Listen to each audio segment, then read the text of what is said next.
And a lot of my friends who were all tradies would say to me, why are you going and doing that stupid shit? Like, why would you sit in there?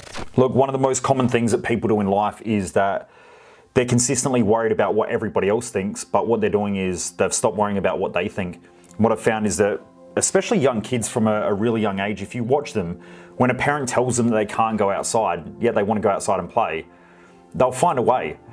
And I think that adults, after a while, just lose that drive, lose that initiative, lose the courage to just do the things that they really want to do in life. And so after a while, they start worrying about what their partner thinks, what their friends think. They reflect back on school where they got that, the exam, and on the exam it had a whole bunch of crosses, and then friends looked at them and they judged them.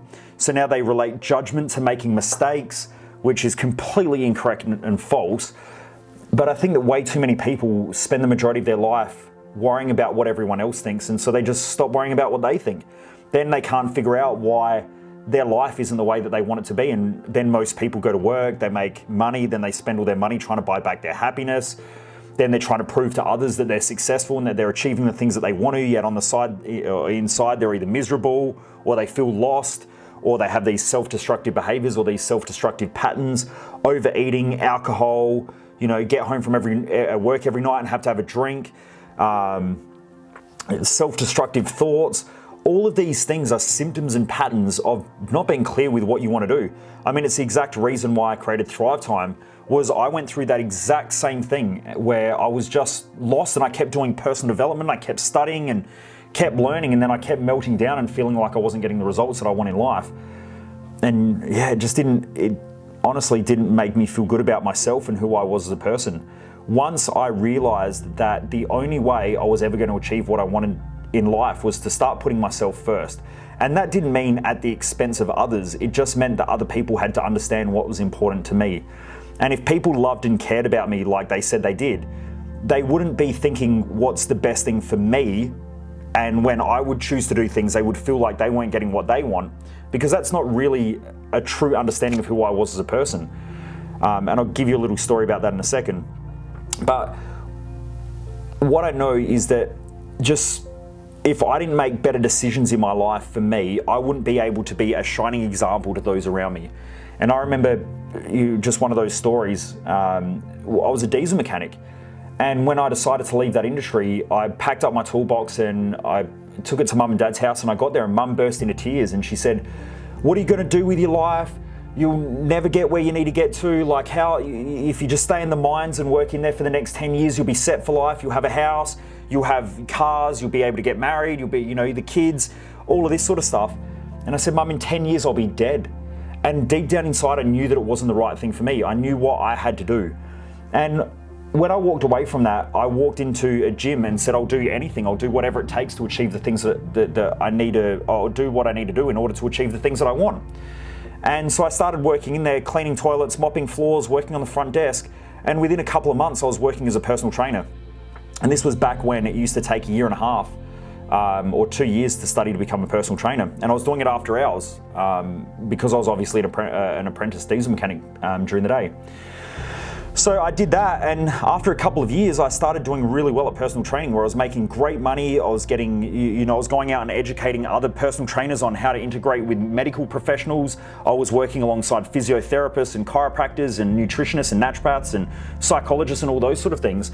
And I built this amazing dynamic in the personal training industry. And my mum used to go around and tell everyone how great I was doing. So it wasn't that she didn't want me to succeed, it was that she didn't understand what I wanted, and her biggest fear was that I wouldn't be successful if I did what I needed to do, because she didn't see the vision inside my head. I saw the vision inside my own mind, but she didn't see the vision. And so because of that, the only thing she could see was that I'd quit my job, and in her mind, if I quit my job, I wasn't making money, and if I didn't make money, then therefore I couldn't be successful, which wasn't what I saw. What I saw was, if I quit my job and I do what I need to do in life to achieve the things that I need to achieve, then I'm going to be where I want to be in 10 years, which was, running a personal training business, having a studio, going and educating thousands of personal trainers, which lucky enough I was fortunate to do before I moved into this industry. And so that was one example. And then what happened was, when I started doing the things that I needed to do to achieve what I wanted, I remember when I started doing personal development, and a lot of my friends who were all tradies would say to me, why are you going and doing that stupid shit? Like, why would you sit in there? Now they're sitting at the pub drinking beer, gambling money on the dogs, watching horse races. And what they were really doing was they were using alcohol to deal with their stress and their pressure.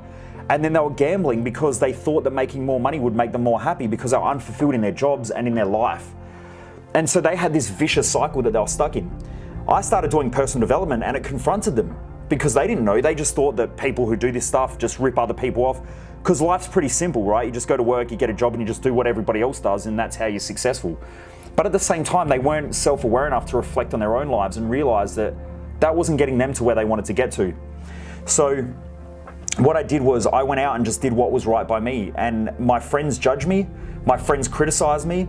I spent a lot of money on personal development. In fact, I spent over $1 million on personal development and study and traveling around the world to learn from the best people before I made my first $1 million in business. Now, I could see what I needed to do in my head, but everybody else couldn't. So they kept telling me, you're wasting your money, look at the results you're getting, you're not achieving anything. Then all of a sudden, now I've got a multi-million-dollar business, staff, traveling around the country, I get to live the life that I want. And a lot of people now say, well, you're lucky. They don't see all the sacrifice and all the criticism and everything that I had to go through to achieve what I needed. So that's completely normal. And I think that it's all just a test for you to see how committed you really are to achieving the life that you want to achieve. And I just think that most people know what they need to do. They just lack the courage to do it. They also lack the communication skills to talk through it with other people so that they understand.